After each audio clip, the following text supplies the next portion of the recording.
All right, Matt. Interesting fight coming up at bantamweight between Aaron Phillips, and you might be familiar with him from his tenure in the UFC. It's been some time, and he took on some tough tests there in his first time out. He even took on Chris Gutierrez after he was out of the UFC on the regional scene. But man, he has taken on a really tough test in Jack the Tank Shore. This guy had so much success with Cage Warriors, another Welsh fighter, the second one on the card after John Phillips.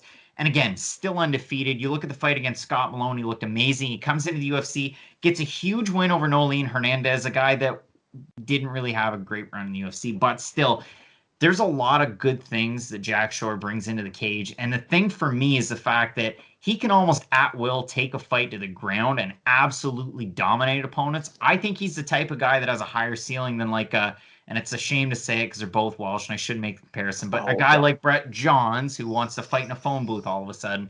But I think Jack Shore has a huge ceiling, and maybe it's too early to say, title aspirations, but he's 25 years old. He's undefeated. What can you tell me in this one? Because Aaron Phillips, so far, the losses have come to pretty good strikers. And the thing about Jack Shore is he should be able to strike for as long as it takes to get the fight to the mat or really wherever. Because if he's shown us anything, is that he's a proven finisher. He can finish fights on the feet, on the ground, be it ground and pound, be it submission. And he's what you would consider a back specialist. Like once he takes your back, he kind of wrestles in a similar way to Kevin Lee, not like a Kamaru Usman. Like Kamaru Usman, when he takes you down, he wants to control you, keep you where you're at, and then maybe do some damage if he can get a good position. Jack Shore is more of a back taker. He's going to take you down, try to reverse to the back in a way that Brett Johns always was a really good grappler, and he was kind of billed as that. He had got that calf slicer in one of his first UFC fights, and he's got that really kind of weird and unorthodox way of grappling. Jack Shore kind of shares that. It just seems like he's at a slightly higher level so far in his career. And for Aaron Phillips, it's nothing against him. It's just he's very much being fed to what the UFC believes the next big thing at 135. And I mean, if you look at Aaron Phillips, I talked about it. So he fought Sam Cecilia, lost the decision, fought Matt Holbar, lost the decision, goes back to the regional scene, loses to Chris Gutierrez, and then takes 3 years off. And then since 2018, he's looked amazing, lots of finishes. But we're talking about Andy Brissett, 2-1, Jeremy Rogers, 0-1, Anthony Rektic, 6-7, Devontae Sewell, 7-2, Arison Franca, 10-5.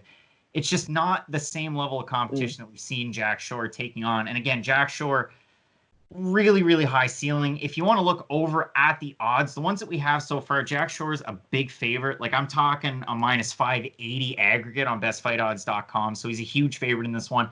I'm going to side with that one. I think that Jack Shore has a very good possibility of getting a finish in this one. And like you said, by submission, if he can just close the distance quickly, get it down to the mat, this fight heavily favors him. It's one of those showcase type of fights. And it's great that we get to see him out into the cage. And listen, for Aaron Phillips, kudos to you, man. You take 3 years off. You get such a big win streak. You get an opportunity on relatively short notice to come into the UFC. It's probably not the only fight that we're going to see him in. Hopefully he gets matched up with maybe another striker, and we can see some more out of Phillips. But yeah, I think this is Shore's fight to lose here. Oh, I agree 100%. But if you're Phillips, if you can win this fight, it just attaches a jetpack onto your back. Like, you're going to move up the rankings so fast. And that's when you can call out guys. Maybe not call out, but that's when you're going to start getting paired up with guys like Merab Dvalishvili. Guys who aren't in the top 15 yet, but they're in that 25 to 15 category, and they're all really tough fights at 135. So the winner of this has their hands full no matter what. Maybe we get a Justin James over Frank Camacho, something like that. You never know. You're going to want to keep it locked in with Fight Night Picks, Matt. We have an extended look at our main event between Calvin Kattar and 50K Dan Ige. Keep it locked in with Fight Night Picks, Matt. As we always say, let's get into it.